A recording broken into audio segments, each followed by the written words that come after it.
Thank you, Mr. Chairman.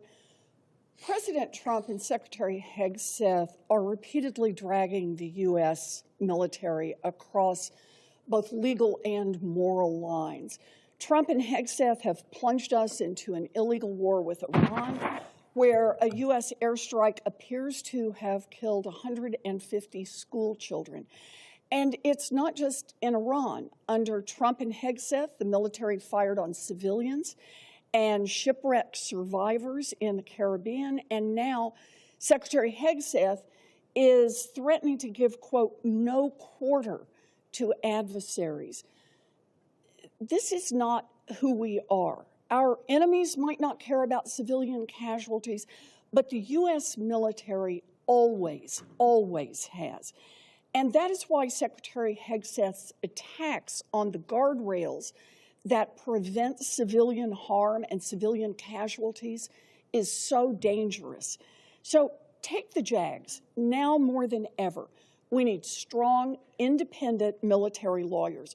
But there are serious concerns that JAGs cannot give honest legal advice right now. So, General Guillot, let me ask you, have you seen any evidence of the JAG Corps being sidelined, whether at Northcom or elsewhere in the department? Senator, I've not seen any evidence of the JAGs being sidelined in our command. I'll point out that our JAG is included in all of our battle rhythm meetings, and in fact, our JAG is sitting behind me right now. Yeah, and I just want you to know, I'm glad to hear that. Glad to hear it's not happening in your command. But we know that this is a problem across the department. Secretary Hegseth fired TJAGs because he thought they were, quote, roadblocks, and he installed his personal lawyer to retrain military lawyers to water down constraints. He reassigned hundreds of JAGs to work on Trump's radical immigration agenda, and last week the secretary said he's starting a, quote, ruthless overhaul of the JAG system. Look, for decades, military lawyers have worked side by side with officers to make sure that strikes are lawful and that they minimize civilian casualties. That doesn't make us weaker. It saves innocent lives and it prevents fueling terrorism. But Secretary Hegseth has blamed JAGs for what he calls, quote, stupid rules of engagement. So, General Donovan, let me ask you, if a JAG or a civilian harm advisor says to distinguish between a military base and an elementary school and an airstrike, is that a stupid rule of engagement? No, Senator. Yeah. Look, JAGs can't give their best advice if they fear losing their job just for raising legal concerns with an operation. One way we protect the integrity of legal advice in our military is by creating for-cause removal protections for our JAGs. Commanders also need to be able to speak up when they're being asked to break the law.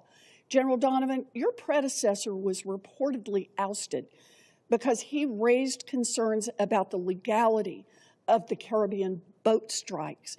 Will you commit to informing this committee if Southcom is directed to do something that you or your JAG thinks may be illegal? Senator, my first obligation, if I face what I believe is an unlawful or illegal order, is to obviously seek legal counsel, discuss that with my higher headquarters, and then move forward and not carry out an illegal order. Yeah, maybe you didn't hear my question. My question was, will you commit to informing this committee if Southcom is directed to do something that you or your JAG thinks is illegal? If I reported that to this committee, Senator, it would be through my chain of command. But you would make sure that we got the information? I would report to my chain of command. And you would not take any responsibility for making sure we got that information? You do realize we have oversight responsibilities here?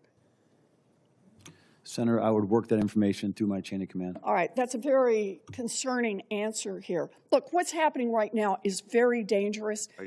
We need our nonpartisan military leaders to double down on their commitment to following the law and speaking up when they are asked to break it. And Congress needs to be able to step in and rein in this lawless commander-in-chief and his self-styled Secretary of War.